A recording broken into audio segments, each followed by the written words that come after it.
impact of microorganisms and applied into different fields.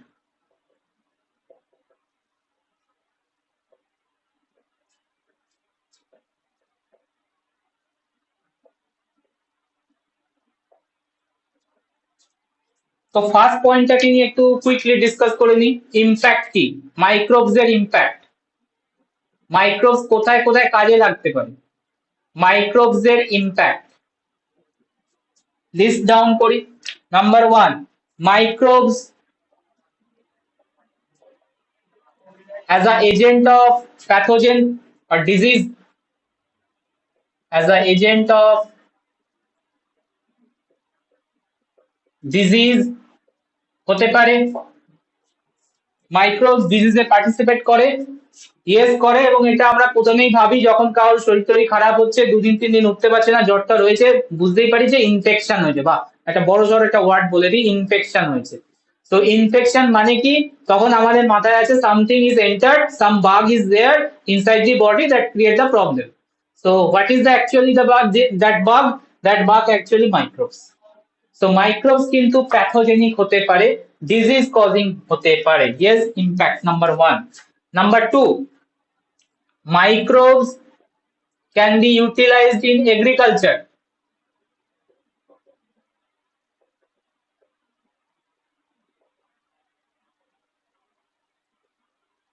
Agriculture পারপাসে microbes কি use করা যাবে? ইয়েস করা যাবে। মাইক্রোবস এর একটা special property, just one example বলছি, প্রচুর application.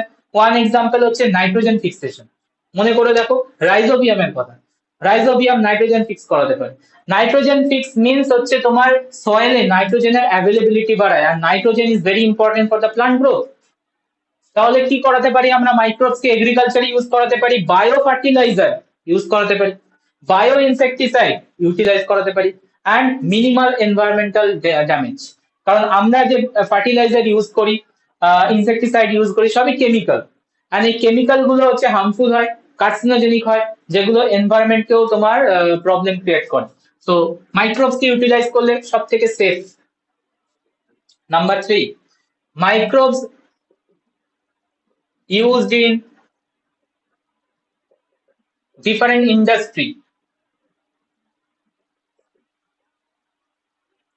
different industries. Example, the antibiotic production. First antibiotic penicillin produce করেছিল কোথা থেকে? Penicillium notatum. Penicillium notatum actually mold, that means fungi. Okay, so different industry তে মেডিকেল ইউজ করাতে পারি। আচ্ছা, number 2, তোমাদের সেক পেপারটা ফুড ফার্মেন্টেশন, তার মানে ফার্মেন্টেশন একটা ইম্পর্টেন্ট রোল আছে, এন্ড ফার্মেন্টেশন এই প্রসেসটাকে ইউটিলাইজ করে ডিফারেন্ট প্রোডাক্ট জেনারেট করতে পারি, অ্যালকোহলিক বেভারেজেস, দেন তোমার মিল্ক প্রোডাক্টস, মিল্কের different fermented products, bread etcetera various product generate করতে পারি। আর সেটা নিয়ে হচ্ছে তোমাদের সেক পেপারটা, food fermentation techniques and application. ঠিক আছে, তো ডিফারেন্ট ইন্ডাস্ট্রিতে আমরা মাইক্রোবস কে ইউটিলাইজ করতে পারি। মাইক্রোবস এর ইম্প্যাক্ট, তো মাইক্রোবস এর ইম্প্যাক্ট দেখে নিয়েছি, তাহলে অ্যাপ্লিকেশন কোন কোন ফিল্ডে হতে পারে সেটার একটা চার্ট বানিয়ে দিই quickly.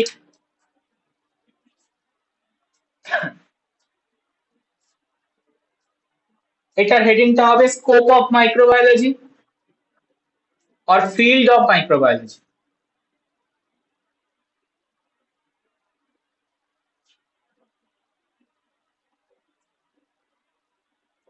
Scope or field of microbiology, তার মানে মাইক্রোবায়োলজি থেকে কি কি সাব ফিল্ড বেরিয়ে আসছে,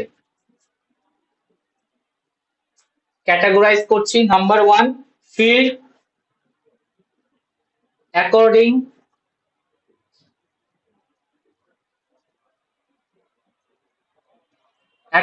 to organism study,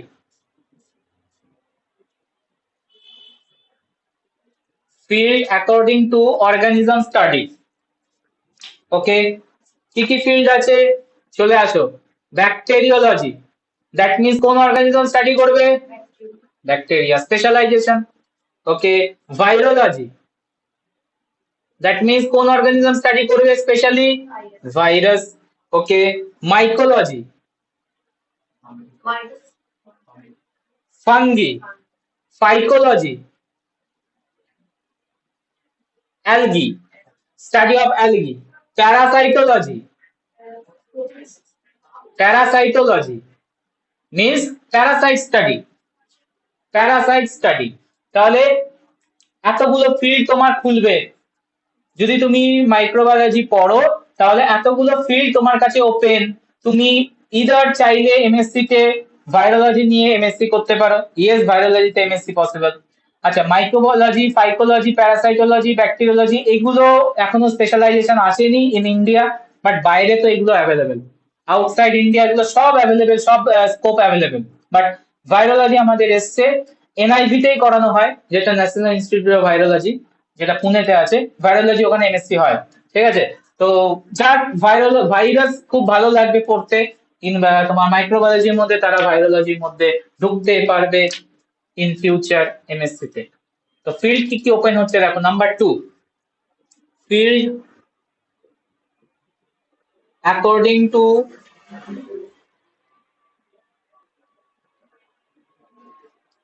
processes and function studies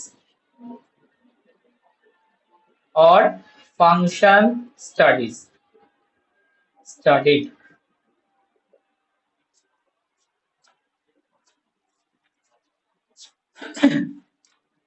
Microbial metabolism, microbial metabolism, পুরো মেটাবলিজম সিস্টেমটাকে দেখা মাইক্রোবসের, microbial genetics, transformation, transaction, conjugation, plasmid এগুলো নিয়ে ডিটেলস স্টাডি।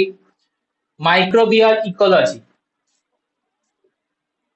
মাইক্রোবিয়াল ইকোলজি মানে হচ্ছে মাইক্রোবস এর ডিফারেন্ট এরিয়াতে প্রেজেন্স, কিভাবে প্রেজেন্স থাকছে, ইম্প্যাক্ট কি, এগুলো হচ্ছে মাইক্রোবিয়াল ইকোলজি। মানে ওয়াটার, এয়ার, সয়েল এক্সেট্রা, এটা নিয়ে ডিসকাশন হবে microbial ecology. Health related field, health related fields, health related fields এর মধ্যে ঢুকছে immunology.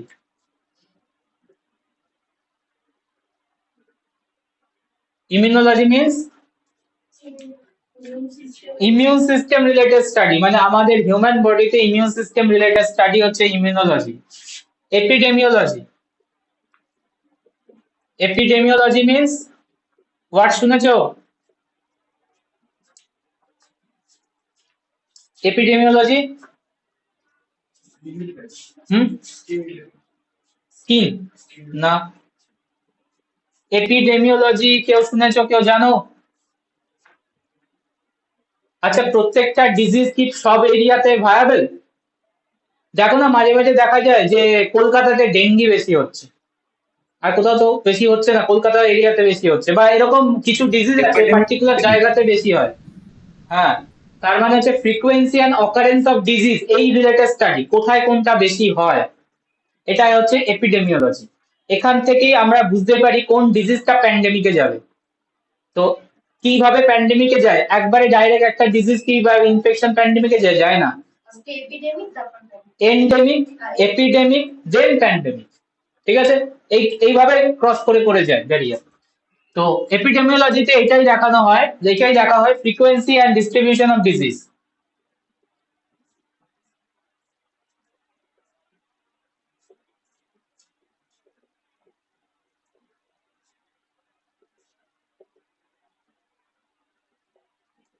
Number 3, aetiology.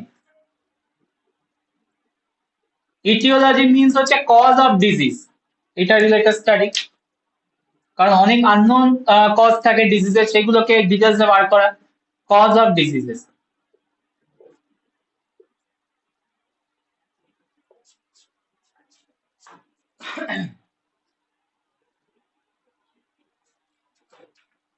Number 4, fields related to application of knowledge.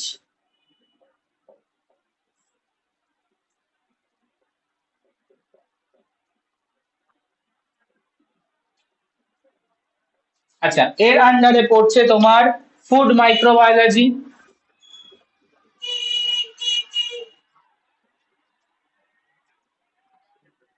Food মাইক্রোবায়োলজিতে তোমার ফুডের ইয়ে কি বলে ফার্মেন্টেশন, ফুডের প্রিজার্ভেশন এক্সেট্রা গুলো দেখানো হবে বা স্টাডি হবে। এনভায়রনমেন্টাল মাইক্রোবায়োলজি,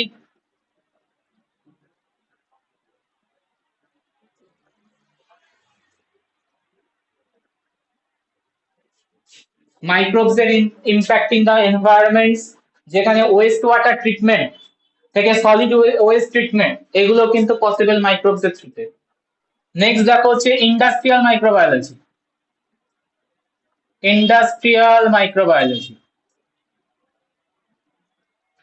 মাইক্রোবস কে ইউজ করে প্রোডাকশন নেওয়া, ডিফারেন্ট প্রোডাক্ট জেনারেট করার প্রসেসটা হচ্ছে ইন্ডাস্ট্রিয়াল। জেনেটিক ইঞ্জিনিয়ারিং,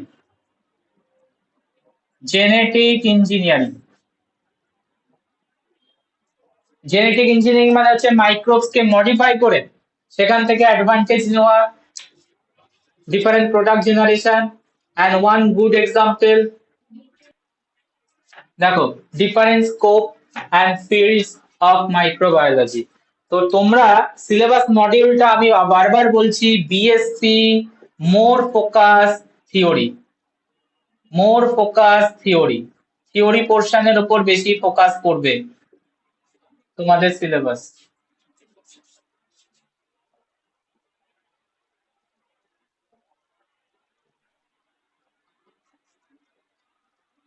যখন তোমরা বিএসসি থেকে অনওয়ার্ডস এমএসসি তে যাবে, জাস্ট অপোজিট দেখতে পাবে, থিওরি আর লাগছে না, কম লাগছে, লাগছে না বলা ভুল, কম, লেস প্র্যাকটিক্যালের উপর বেশি ফোকাস করা হবে। আর নিজে হাতে তখন প্র্যাকটিক্যাল করতে হবে এমএসসি লেভেলে। বিএসসি লেভেলে গ্রুপেই হবে প্র্যাকটিক্যাল, সব কলেজেই তাই হয়। এবার কোন কলেজে গ্রুপ বেশি হয়, মানে অ্যামাউন্ট অফ স্টুডেন্ট বেশি থাকে গ্রুপে, একটু অসুবিধা হয়। আর যদি গ্রুপ ছোট হয় তাহলে তোমার বুঝতে সুবিধা হয়। তা বিএসসি তে থিওরির পোর্শন অবভিয়াসলি বেশি থাকবে। অ্যান্ড ট্রাই করেছে ক্যালকাটা ইউনিভার্সিটি, ইভেন তোমার ওয়েস্ট বেঙ্গল স্টেট ইউনিভার্সিটির সিলেবাস, যেহেতু এটা ইউজিসি সিলেবাস, ইউজিসি সিলেবাসে তুমি যদি তোমার 6 সেমিস্টার অবধি পড়ো, মোটামুটি এই ফিল্ডের 80-90% কভার আপ করে দেবে। 80-90% কভার আপ করা আছে টোটাল এই 6 সেমিস্টার অবধি। 7 আর 8 semester specialize for the research আর কিছু থিওরি রেখেছে, but 6 semester is enough. 6 semester অবধি তোমার এই পুরো স্কোপ ফিল্ড যেগুলো রয়েছে পার্ট, সব সব সাব ফিল্ড কমপ্লিট করবে। তুমি সেমিস্টার ওয়ানেই দেখতে পাবে কোথায় গেল, মাইকোলজি, সাইকোলজি, এই দুটো ভালো করে দেখতে পাবে সেমিস্টার ওয়ানে। ব্যাকটেরিওলজি পোর্শনও দেখতে পাবে লেস। যখনই তুমি সেমিস্টার টুতে যাবে, ব্যাকটেরিওলজি পুরো একটা আলাদা পেপারই আছে, ব্যাকটেরিওলজি বা ব্যাকটেরিয়া স্পেসিফিক। তো এটা কমপ্লিট হয়ে গেল। সেমিস্টার থ্রিতে যাবে, সেমিস্টার থ্রিতে বায়োকেমিস্ট্রি পার্টটা নেই লেখা, তো বায়োকেমিস্ট্রি রয়েছে। আচ্ছা, মাইক্রোবিয়াল মেটাবলিজম এটাকে কমপ্লিট করাবে। জেনেটিক্স কমপ্লিট করাবে নেক্সট সেমিস্টার। ইকোলজি আছে, এগুলো সব আছে। Environmental microbiology, food microbiology, immunology, industrial microbiology, genetic engineering সব আছে। এপিডেমিওলজি অতটা ফোকাস করা হয় না, ইটিওলজিতে অত ফোকাস করা হয় না। এই দুটো অ্যাকচুয়ালি হচ্ছে তোমার মেডিকেল মাইক্রোবায়োলজির পার্ট, বাট লেস ফোকাসড আমাদের জন্য। আমরা খুব একটা বেশি এগুলো ডিটেলসে যাই না, অবভিয়াসলি পড়ি, বাট লেস ডিটেলসে। এগুলো যারা পড়ে এপিডেমিওলজি, ইটিওলজি, এরা হচ্ছে এমবিবিএস যারা স্টুডেন্ট আছে, এরা বেশি করে এই জায়গাগুলো দেখে। মানে এমবিবিএস ও মাইক্রোবায়োলজি পড়তে হয়, সেটা কি জানো তোমরা? এমবিবিএস লেভেলেও তুমি যদি ঢোকো তাহলে মাইক্রোবায়োলজি পড়তে হয়। আর এমবিবিএস মাইক্রোবায়োলজি আর বিএসসি এমএসসি মাইক্রোবায়োলজির মধ্যে ডিফারেন্স এটাই, আমরা বেশি ফোকাস করব হচ্ছে মাইক্রোব স্টাডিতে, মাইক্রোবস এর মানে তোমার ডিফারেন্ট লেভেল অর্গানাইজেশন বুঝবো, অ্যান্ড মেকানিজম বুঝবো।